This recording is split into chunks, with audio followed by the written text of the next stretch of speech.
Hi hello welcome to our channel. నేను మీ సిరి. ఈరోజు మనం చెప్పుకోబోయే కదా ఇష్టమైన సకుడ పార్ట్ 145. కథలోకి వెళ్ళే ముందు లైక్ చేయడం మర్చిపోకండి ఫ్రెండ్స్. అయితే ఏం చేయమంటావు? అతను అడగడంతో ఆమె మాట్లాడలేదు. నోట్లో ఏం పెట్టుకున్నావు? అతను విసుక్కున్నాడు. అతను ఏం మాట్లాడినా తను కరిగిపోకూడదు. తనకు తానే మరోసారి చెప్పుకుంది. ఆమె హృదయం మీద చేరిన అతని తలని దగ్గరికి లాక్కోవాలనే కోరికను బలవంతంగా ఆపుకుంది. ఆమె చేతులు అతన్ని చుట్టుకొనలేదు. అది వ్యతిరేకత కాదు, ఆమెలో సందిగ్ధత, అసహనం అన్నీ అతనికి తెలుసు కాబట్టి. ఆమె హృదయపు లోతుల్లో అతనిచ్చిన ముద్దు ఆమె శరీరంలో సునామీని సృష్టించింది. ఆమె చేయి బలంగా అతని తలను తన వైపుకి లాక్కుంది. అతని పెదవులు విచ్చుకున్నాయి గర్వంగా. ఆమె కంఠం మీదుగా అతని పెదవుల ప్రయాణం ఆమె పెదవుల దగ్గర ఆగింది. ఊపిరి బిగబట్టి కళ్ళు గట్టిగా మూసుకుని ఉంది ధరణి. అతని ఊపిరి వెచ్చగా ఆమె కంఠం మీద పరుచుకుంటోంది. అతని పెదవులు తాకినట్టుగా ఆమె పెదవుల దగ్గర ఆగాయి. ఆమె పెదవులు విపరీతంగా వణికిపోతున్నాయి. ఆమె శ్వాస చప్పుడు బయటకి వినబడుతోంది. ఆమె చేతులు ఇంకా అతని మెడ చుట్టూ అల్లుకుని ఉన్నాయి. అతని నుంచి ఎటువంటి మూమెంట్స్ రాకపోవడంతో నెమ్మదిగా కళ్ళెత్తి చూసింది ధరణి. క్షణకాలం కూడా అతని కళ్ళలోకి చూడలేక టక్కున కళ్ళు దించుకుని ఆమె చెంపలు వత్తిపట్టి నెమ్మదిగా ఆమె ముఖాన్ని దగ్గరికి లాక్కున్నాడు గగన్. ఎక్స్ట్రాలు చేస్తున్నావేంటి అని అతను అడుగుతుంటే ఆమెకు రోషం పొంగుకొచ్చింది ఆ మాటకి. ఆమెకి చాలా మాట్లాడాలని అడగాలని ఉంది, కానీ ఆమె ఏమీ అడగలేకపోయింది. అదెందుకో ఆమెకు కూడా తెలియడం లేదు. ఇప్పటికి గుర్తొచ్చాను నేను. ఆమె ఎట్టకేలకు నోరు విప్పింది. పిచ్చి పిచ్చిగా ఉందా? అతను చాలా మామూలుగా కూల్గా మాట్లాడుతున్నాడు. అవును, అందుకేగా ఏకంగా సైకియాట్రిస్ట్ దగ్గరికి తీసుకెళ్ళిపోయావు. ఆమె కళ్ళల్లో బొటబొట నీళ్లు రాలాయి. ఇంకా స్టార్ట్ చేయలేదేంటా అనుకుంటున్నా. ఆమె బుగ్గలు వత్తిపట్టి ఆమె కళ్ళల్లోకి చూశాడు. ఆమె చేత కళ్ళు తుడుచుకోవాలి అన్నట్టు అతని నుంచి చేతిని వెనక్కి తీసుకోవడానికి చూసింది ధరణి. కానీ అతను దూరం జరగనివ్వలేదు. ఏడ్చావంటే పాతేస్తా, గగన్ సీరియస్గా చెప్పాడు. అప్పటికప్పుడు అతని ముఖంలో భావాలు మారిపోవడంతో ఆమె పెదవులు బిగించింది. ఉక్రోషం తాలూకా ఆమె ముక్కు ఎర్రబడిపోయింది. నువ్వేం కిడ్వి కాదు, ఓకే? పేజీలు చదివి తగలడ్డావు కదా, ఆ మాత్రం తెలివిలేదా అని అతను విసుక్కున్నాడు. ధరణికి రోషం పొంగుకొచ్చింది. ఇంకా నేనేం చిన్నపిల్లలా బిహేవ్ చేయట్లేదు. ఉన్నదానికి లేనిదానికి డాక్టర్ దగ్గరికి తిప్పావు నువ్వు. ఆమె గట్టిగా చెప్పబోయి కూడా అతని చూపులకి గొంతు తగ్గించింది. ఆమె తల మీద ఒక్కటిచ్చాడు గగన్. ధరణి ముఖం ముడిచి తల దిద్దుకుంది. అతను కొట్టిన చోట. మెంటల్.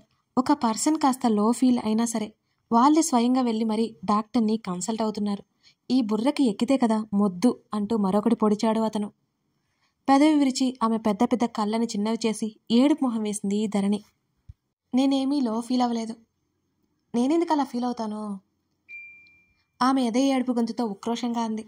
వెంటనే ఆమె తల మీద ఒక్కటి పొడిచి, ఇక్కడ ఏదో ఒకటి ఉంటుంది కదా ఎప్పుడు, అందుకే డౌట్ వచ్చింది అని విసుక్కుని, ఓకే ఇట్స్ ఓవర్ కదా, ఇంకా వదిలే. అతను ఆమెను వదిలి లేచి కూర్చున్నాడు. అతను అలా సడన్గా వదిలేయడంతో ధరణిలో కొత్త కంగారు. అది ఎక్కడి గోలో, తను కదా అలిగి కోప్పడాలి, ఇక్కడ రివర్స్ అవుతుందేంటి? ధరణి అతనితో పాటే లేచి కూర్చుంది. విపరీతమైన చలి. నేను వదలను అంటూ అతని ముంజే పట్టుకుంది 2 చేతులతో ధరణి. ఆమె వైపు అదోలా చూశాడు గగన్. తప్పు నీదే అని ఆమె అనగానే అతను ముఖం చిట్లించి చూడ్డంతో, అంటే నువ్వే తీసుకుని వెళ్ళావు కదా అన్నది గొంతు తగ్గించి ధరణి. అతడు గాఢంగా నిట్టూర్చి ఆమె రెక్క పట్టుకుని తన వైపుకి లాగి, చూడు, మనం వెళ్ళడానికి ఒక అరగంట, రావడానికి ఒక అరగంట, అక్కడ వెయిట్ చేసింది గంట, 2 గంటలు వేస్ట్ అయ్యాయనుకో. ప్రస్తుతానికైతే నష్టం లేదు కదా నీకు, ఇంకా చిన్నపిల్లల గొడవేంటి అని అరిచి, ఒంటికి రోగం వచ్చినప్పుడు నెగ్లెక్ట్ చేయము కదా, అలాగే బ్రెయిన్కి రోగం వచ్చినప్పుడు కూడా నెగ్లెక్ట్ చేయకూడదు అని ఆమెను విసురుగా వదిలేశాడు గగన్. అతను చెప్పినవి ప్రాక్టికల్గా ఎగ్జాంపుల్కి ఆమె కళ్ళు గిర్రుమన్నాయి.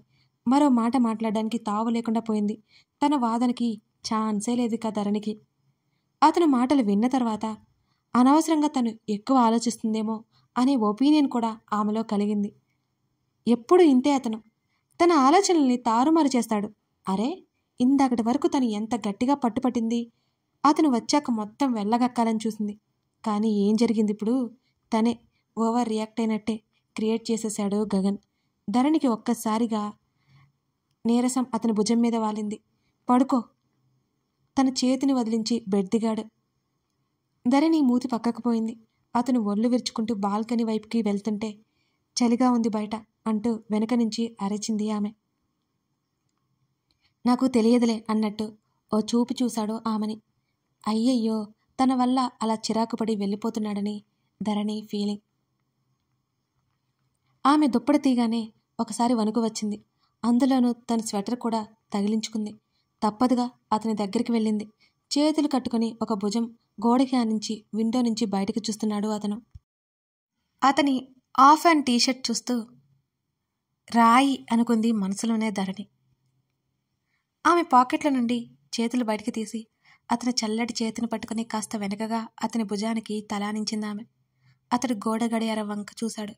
12 కావడానికి ఇంకా 10 నిమిషాలుంది. ఆమె చుట్టూ చేయేసి వెళ్ళి పడుకో, బాగా లేట్ అయింది అని అన్నాడు గగన్. అతని హృదయం దగ్గర ఆమె ముఖం దాచుకుంటూ నువ్వురా అని అంది ధరణి. మరోసారి అతను నిట్టూర్చడం ఆమెకు తెలుస్తూనే ఉంది. ఆమెతో పాటు బెడ్ వైపుకి అడుగులు వేశాడు. ధరణి అతన్ని వదల్లేదు. తనే ప్రతి చిన్న విషయాన్ని ఎక్కువ ఆలోచిస్తుందా అనే అనుమానం వచ్చింది తనకి. నేను మరీ కిడ్లాగా బిహేవ్ చేస్తున్నానా అని తల ఎత్తి చూస్తూ కళ్ళు మూసుకుని ఉన్న గగన్ని చూస్తూ అడిగింది. ఏం డౌటా అని అతను వెంటనే అనగానే ఆమె ముఖం ముడుచుకుపోయింది. నేనేం చేశాను అని అడిగి పెదవులు బిగించింది ధరణి. అతను కళ్ళు కిందకి దించి ఆమె వైపు చూస్తూ నువ్వేం చేయలేదో చెప్పు అంటూ ఆమె జుట్టు సవరించాడు నెమ్మదిగా. నేనేం చేయలేదు అని రోషంగా చెప్పింది. ఏంటిది, ఇంక లేవా ఇంట్లో విసుక్కుంటూ ఆమె స్వెటర్ చూపిస్తూ అన్నాడు గగన్. ఉన్నాయి అని అంతలోనే అతని వెటకారం అర్థమై చలిగాలి కదా, అసలే చలికాలం, అందుకే అని రోషంగా చెప్పింది ధరణి. పో అంటూ ఆమెను వదిలేశాడు. ఏమైంది బిక్కమొహం వేసింది ధరణి. ఇంకో 4 తగిలించుకొని పడుకో అంటూ అతను అటువైపు తిరిగిపోయాడు. అప్పుడు అర్థమైంది ఆమెకి అతని ఉద్దేశం ఏంటో. అప్పుడు వచ్చి తన మీదనే అరుస్తున్నాడని అంతలోనే అతని ఆంతర్యం అర్థమై ఆమెకి నవ్వొచ్చింది. మరి 2 నిమిషాలకి ఆమె వెచ్చటి దేహం నేరుగా అతనికి తాకుతుంటే అతని చేతిని వెనక్కి పోనిచ్చి ఆమె నడుము చుట్టేశాడు అతను. అతను ఆమె వైపు తిరుగుతుంటే తిరగనివ్వలేదు. అలాగే అతని వీపు మరింత గట్టిగా చుట్టుకొని ఉంది. అతను ఊరుకోలేదు. మరుక్షణం ఆమెను తన కౌగిలిలోకి దాచేశాడు. చిన్న ముళ్ళు మళ్ళీ ఒకటి మీదకి వెళ్ళిపోయి టింగుమని గంట కొట్టింది. ఆమె కనులు నిద్ర ఎగిరిపోయి అతని వైపే చూస్తున్నాయి. ఆమె రెక్క మీద ఉన్న అతని పేరును పదే పదే తాకుతూ ముద్దు పెట్టుకుంటూనే ఉన్నాడు. గిలిగింతలు పుడుతుంటే ముడుచుకుపోయింది. అతను పట్టించుకుంటేనే కదా. ఆమె శరీరం మీద ఉన్నందుకు అతని పేరుకే అందం వచ్చినట్టుగా ఉంది. అతను ఆ టాపిక్ తీసినప్పుడల్లా ధరణికి తెగ సిగ్గేస్తుంది. ఆమె మెడవంపులో గాఢంగా ముద్దిస్తున్నా అతని చర్యలకు ఆమె కళ్ళు మూసేసింది. ఇందాకటి వరకు తన అలక, తన కోపాలు, తన ఉక్రోషం ఎడిపోయాయి. అసలు ఇవన్నీ తిమ్మిని బమ్మిని చేయగలడు. తనే పిచ్చిగా ప్రవర్తించిందని ఆల్రెడీ నిరూపించేశాడు. ఆమె మెడవంపులో సరిగమలు చేస్తున్న అతని పెదవుల దాటికి తాళలేక అతని తలని తన హృదయంలోకి లాగేసుకుంది ఇష్టంగా. దీక్ష వెళ్ళిపోయిన తర్వాత మరో 2 రోజులు అమృత దిగులుగానే ఉంది. కమల్ ఎంత చెప్పినా ఆలోచించకుండా ఉంటుందా? అతనిలో సహనం నశించిపోయినట్టు అనిపించింది. అమ్ము, మీ ఇంటికి వెళ్ళాలి అన్నావు కదా, బట్టలు సర్దుకో. కమల్ చెప్పగానే ఉలిక్కి పడ్డట్టు చూసింది అమృత. ఏంటి అని అయోమయంగా ఆమె అడుగుతుంటే, మీ అమ్మ వాళ్ళని చూడాలి అన్నావు కదా, వెళ్దువు అంటూ కాఫీ తాగి లేచి ఒళ్ళు విడుచుకుంటున్నా ఆమెనే చూస్తూ అన్నాడు కమల్. అమృత ఉక్రోషంగా అతని దగ్గరికి వచ్చింది. ఏం మాట్లాడుతున్నావు కమల్? ఆమె నడుం మీద 2 చేతులు పెట్టుకుని అడిగింది. నువ్వే కదా మొన్నెప్పుడో అన్నావు. ఆమె వైపు కాకుండా మరోవైపు బెడ్ దిగి అక్కడి నుంచి హాల్లోకి వచ్చాడు. అతన్ని అనుసరించింది అమృత. నేను ఒక్కదాన్ని వెళ్తే నువ్వేం చేస్తున్నావు ఇక్కడ? ఏం చేస్తాను, పనులున్నాయిగా, అవి చూసుకుంటాను అని మరోసారి ఆవలించాడు. నేను వెళ్ళట్లేదు అంది. ఏం అంటూ ఆమె వైపు తిరిగాడు కమల్. నన్ను పంపించాలని నీకంత తొందరగా ఉందా ఏంటి? ఆమె కళ్ళు ఉరిమి చూసింది. చచచ, అదేం లేదు, నువ్వు వెళ్తాను అన్నావు కదా అంటూ అక్కడి నుంచి వెళ్ళిపోతున్న కమల్ టీషర్ట్ పట్టుకుని లాగింది. మాట్లాడుతున్నాను కదా, ఎక్కడికి వెళ్ళిపోతున్నావు? ఆమె అరుస్తుంటే, సరే చెప్పు ఏంటి అని ఆమె వైపు తిరిగాడు కమల్. నేను కాదు కమల్ చెప్పాల్సింది నువ్వు అంటూ చేతులు కట్టుకుని సీరియస్గా చూసింది అమృత. అదే ఏం చెప్పాలి నేను అని అడిగాడు. నన్నెందుకు పంపించేయాలని చూస్తున్నావు అని అమృత సీరియస్గా అంటుంటే, అరే ఇదెక్కడ విచిత్రం, నువ్వే కదా ఊరు వెళ్ళాలి అన్నావు. కమల్ కళ్ళు తేలేసి చూస్తూ అన్నాడు. నీతో కలిసి వెళ్దామన్నాను, అంతేకాని నేనొక్కదాన్ని వెళ్తానని చెప్పలేదు. పదే పదే వెళ్ళు వెళ్ళు అంటావెందుకు? అమృత ముఖం మార్చుకుని వెళ్ళిపోతుంటే ఆమె చేతిని పట్టుకున్నాడు కమల్. ఎవరో అన్నారు అంటూ ఆమె ముఖం మీద పడుతున్న జుట్టును పక్కకు తొక్కేసి, ఏమన్నారు అని అడిగింది అమృత అయోమయంగా. పెళ్ళైన తర్వాత ఆ అమ్మాయిల్లో రకరకాల షేడ్స్ ఉంటాయట అంటున్న కమల్ నడుము గిల్లింది అమృత. కమల్ చిన్నగా అరిచాడు. అమృత అల్లరిగా నవ్వి అతన్ని వదిలి గదిలోకి పరిగెత్తి తలుపు వేయాలని చూసింది. అతను గట్టిగా తలుపు తోవడంతో అమృత బలం సరిపోలేదు. అమృత బెడ్డెక్కి అటువైపుకి చేరింది. సారీ కమల్, ఎక్కడికో వెళ్ళాలి కదా, రెడీ అవ్వు అని నవ్వుతోంది. నువ్వేం చేశావో నేను అది చేశాక వెళ్తా అని అంటున్న అతని మాటలకు ఆమె కనులు వెడల్పయ్యా. ఆమె అదిరిపడింది. కమల్ బెడ్డెక్కగానే మళ్ళీ బయటకు పరిగెత్తాలని చూసిన అమృతని వెనక నుంచి గట్టిగా పట్టుకున్నాడు. అమృత నవ్వుతూ అరుస్తోంది. తప్పించుకోవాలని చూస్తుంది. ఆమెను ఎత్తి మంచం మీద పడేశాడు కమల్. కమల్ ప్లీజ్, సారీ ఇంకోసారి అలా చేయను. ఆమె అరుస్తుంటే ఆమె మీదకి చేరిపోయాడు కమల్. కమల్ నీకే చెప్తున్నాను అని మాట్లాడుతుండగానే ఆమె నడుము మీద పడిన అతని పెదవుల స్పర్శకి ఆమె కనులు మూసుకుపోయాయి. గగన్ నిన్నెందుకు కలిశాడు? ప్రణతి గట్టిగా అరుస్తోంది. ప్రణతి వైపు ఆశ్చర్యంగా చూసింది మేఘన. తను నీకు తెలుసా? మేఘన విస్మయంగా చూస్తుంటే, తెలుసు, నీకు చెప్పాను కదా నన్ను రిజెక్ట్ చేశాడని ప్రణతి కోపంగా చెప్తుంటే వెంటనే తలుపు మూసేసింది మేఘన. ఎందుకలా అరుస్తున్నావు నువ్వు? పిన్ని వాళ్ళు వింటే బాగోదు సర్ది చెప్పింది మేఘన. ప్రణతి అసహనంగా ముఖం పెట్టుకుంది.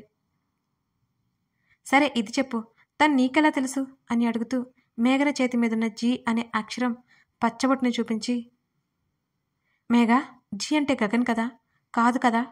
ప్రణతి ఆతుర్దాగా అడుగుతుంటే మేఘన మాట్లాడలేదు.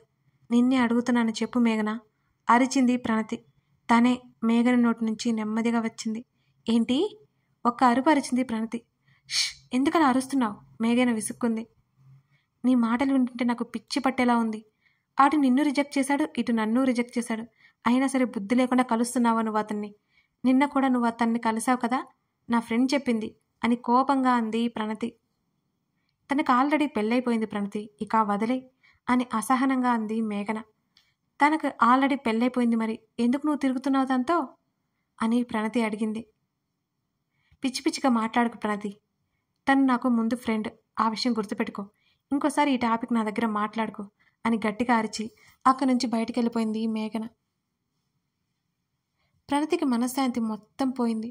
ధరణి మీద ఇంకా కోపం ఎక్కువైంది. తననే కాదు, తన అక్క కూడా ఆ ధరణి వల్లే ఇలా అయిపోయిందని ప్రణతి భావించింది. హాయ్ రాజేష్ అంటూ నెమ్మదిగా రాజేష్కి మెసేజ్ పెట్టింది. కాసేపటి తర్వాత, హర్ష వేద దగ్గరికి వెళ్ళట్లేదు, దాని మాటలు నువ్వు పట్టించుకుంటున్నావా అని యమున బాధగా చూసింది. ప్రస్తుతం తన కండిషన్ బాగాలేదు కదా అంటే ప్రశాంతంగా ఉండనివ్వండి తన్ని అని అన్నాడు హర్ష. నువ్వు ఇలా దూరంగా ఉంటే మీ మధ్య దూరం పెరుగుతుందే తప్ప తగ్గదు హర్ష.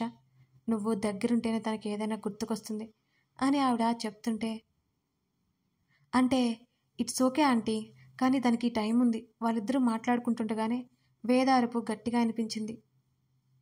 ఇద్దరు ఉలిక్కిపడ్డారు. ఒక్క క్షణమైన ఆగకుండా గదిలోకి పరిగెత్తాడు హర్ష. బెడ్ మీద నుంచి కింద పడి ఉంది వేద. గబుక్కున ఆమెను చేరి ఆమెను పైకి లేవదీసి బెడ్ మీద కూర్చోబెట్టాడు. ఆమె శరీరం అంతా విపరీతమైన బాధ కలిగి ఆమె ఏడుస్తోంది. వేద ఏమైంది, ఎలా జరిగింది అతను ఆదుర్దాగా అడుగుతూ ఆమె చెంప తడుముతున్నాడు. అసలే ఆమె తలకి పెద్దగా గాయమైంది. మళ్ళీ దెబ్బ తగిలితే ఊహించుకోవడానికి భయమేస్తోంది హర్షకి. పెయిన్గా ఉంది అంటూ ఆమె ఏడుపు గొంతుతో చెప్తోంది. ఎక్కడా అని అడుగుతూనే అలాగే పట్టుకుని తన మీదకు వాల్చుకున్నాడు హర్ష. యమున కూడా కంగారుగా కూతురు దగ్గరికి వెళ్ళింది. కథ కొనసాగుతోంది. కథ నచ్చితే మీ ఒపీనియన్ ఏంటో షేర్ చేయండి. అలాగే లైక్ చేయడం మర్చిపోకండి ఫ్రెండ్స్. మీకు ఒక ముఖ్యమైన విషయం చెప్పాలండి. గివ్ అవే గురించి మీరు వినే ఉంటారు. నేను కూడా మన సబ్స్క్రైబర్స్కి గివ్ అవే ప్లాన్ చేస్తున్నాను. అంటే ఓ చిన్న బహుమతి. దానికి ఎలాంటి రూల్స్ పాటించాలో నేను ఒక వీడియో పెట్టాను. అలాగే ఇప్పుడు ఈ ఎపిసోడ్ కింద లింక్ ఉంటుంది. గివ్ అవేలో ఎలా పార్టిసిపేట్ చేయాలి, ఎలా గిఫ్ట్ పొందాలి. మీరు పార్టిసిపేట్ చేస్తారని నేను ఆశిస్తున్నాను. ఒకసారి రూల్స్ ఏంటో చూడండి. Thank you for watching this video.